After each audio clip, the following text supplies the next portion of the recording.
Adaline Bebo and welcome back to another video. Today I'm talking about a roll that can be a little bit difficult to reel in, but luckily I've got some tips for you to help school you on fishtails. So let's get swimming.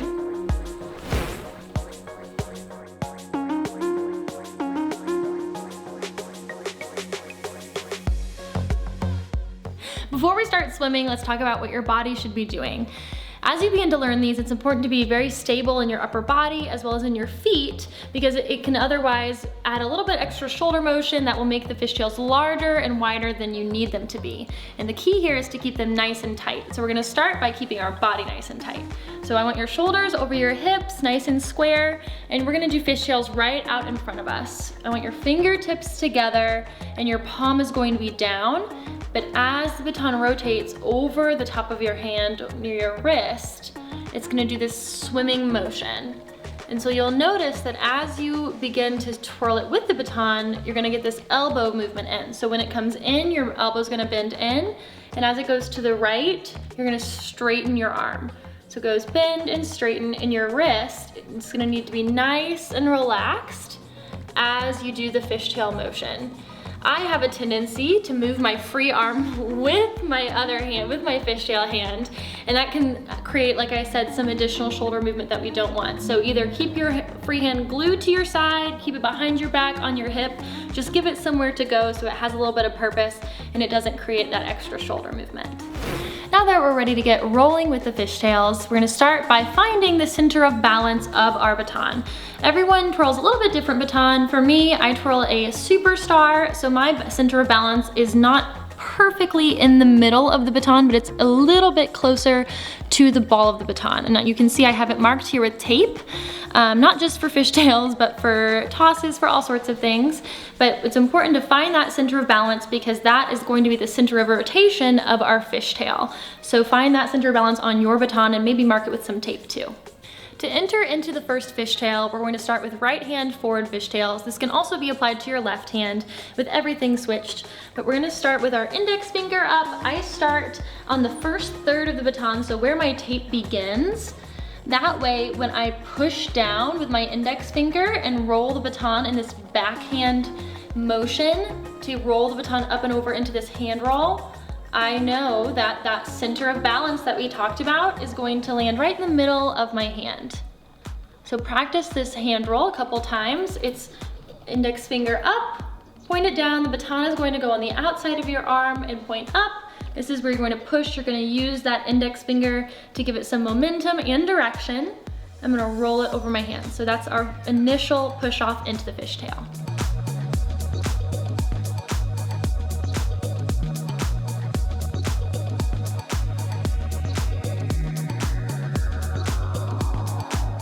As we continue to learn the motion of the fishtail, like I said, we're gonna start with this first backhand hand roll. And then I want you to practice coming across and down. So you're gonna bring the top of the baton down on the inside. Like I mentioned before, this is where that elbow is gonna have this kind of natural bend to it. And you're going to do a hand roll the other direction. So it's going to roll from your thumb to your pinky over the top.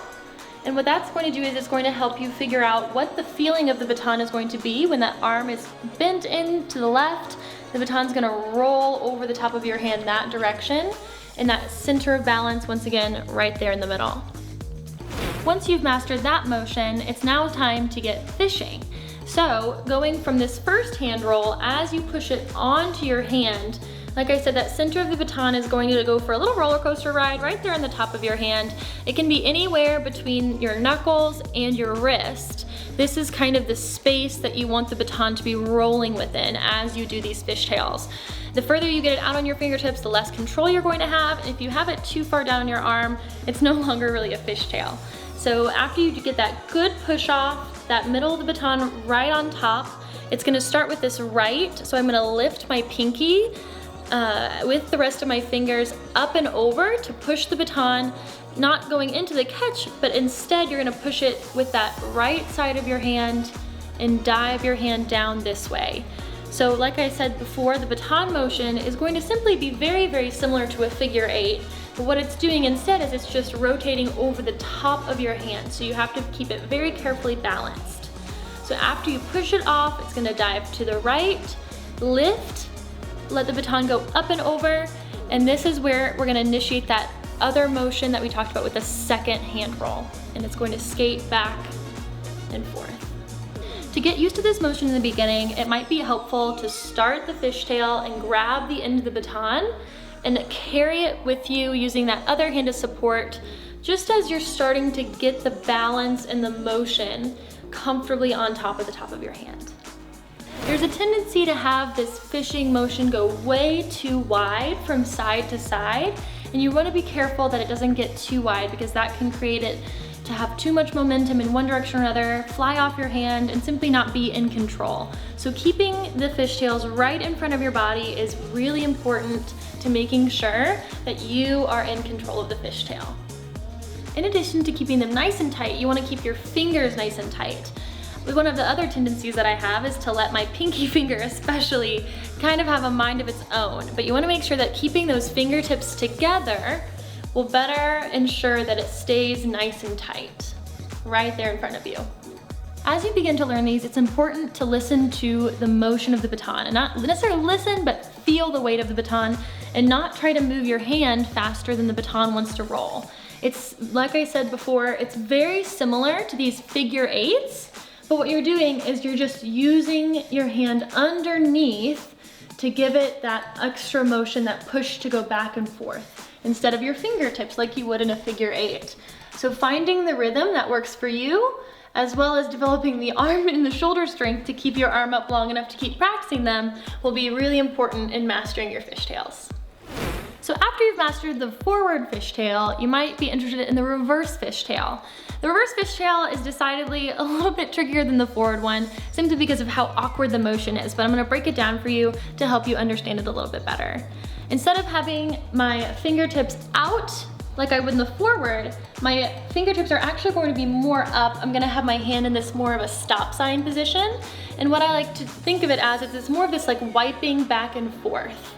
So it's gonna kind of come up and up and over. Your fingers are gonna draw this kind of figure eight as you do them. And once again, as it comes across to the left side, I have this slight bend in my elbow. When it comes to the right, my arm is nice and straight. To initiate the reverse hand roll, it's very similar to the forward hand roll, where you push it that way with your index finger, but this time, instead of pushing the baton away from you and down, you're going to loop the baton up and over and push up and toward you. That way, it's the same hand roll necessarily, but it begins in that reverse motion. So you wanna make sure that you push it up and toward you with that index finger, bend that wrist down and in. And when I do this, my palm is facing more toward my right side as I roll it onto my hand. For the second hand roll portion of the reverse fishtail, we go from this first one, you're gonna bring the baton across to your right side, and you're gonna do a hand roll up and over from your thumb to your pinky. So it goes thumb side to pinky side, it's gonna roll up and over. And once again, that's gonna help you get used to that motion of it rolling over this side of your hand before we dip it down and begin into the fishtail. Following the same procedure as the forward, we're gonna begin this one with enough momentum to get it started. And this is where you can capture the end of the baton and help guide it as it comes up and across.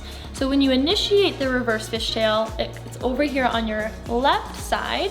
You're gonna bring your pinky finger up and over to carry the baton, once again balancing on that very center part of the baton, right in the middle of your hand, as your palm comes out this way, and you really have to keep those index fingers pulled back and flexed as hard as you can, because otherwise the baton can slip off if your fingertips are too straight. So keeping them up will help keep them within control and nice and tight on these reverse fishtails. Once again, it's really important to be nice and gentle with these fishtails. You don't want to force them in one direction or another, or let your hand get ahead of the baton. So on these, it's really important, once again, to really feel the motion of the baton and just keep your hand underneath it at all times. I'm going to leave you with a bonus variation for when you get used to both the right forward fishtail and the left forward fishtail. Like I said, the left forward fishtail is the very same procedure as the right, but just in your left hand. So I'm gonna leave you with this transfer that I really like doing. It helps you practice not only your right, but your left, but your ability to get them to go from one hand to the other. So the transfer looks like this.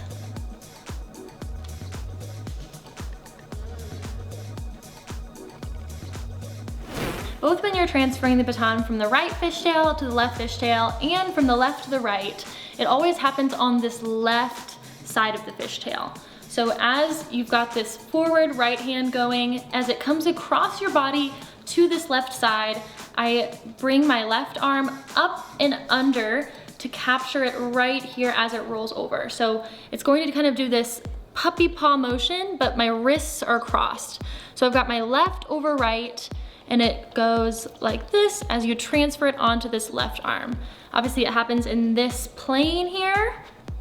So it's gonna come up and over. I bring my wrists together nice and tight and I transfer it onto this. And from here, we're gonna begin this left fishtail from the left side going to the right.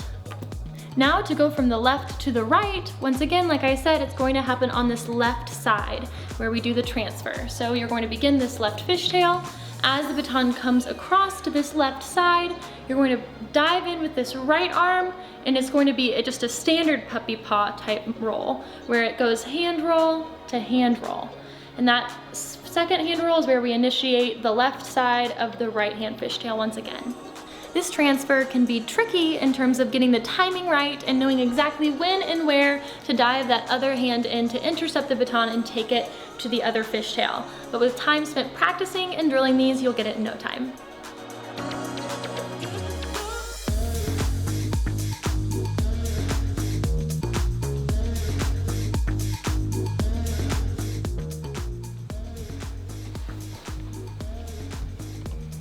Hopefully these tips help you stay afloat and master those fishtails. If they did, be sure to like, subscribe, and comment below to let me know what kind of rolls or tricks you need help with next. And until then, work hard and be bold.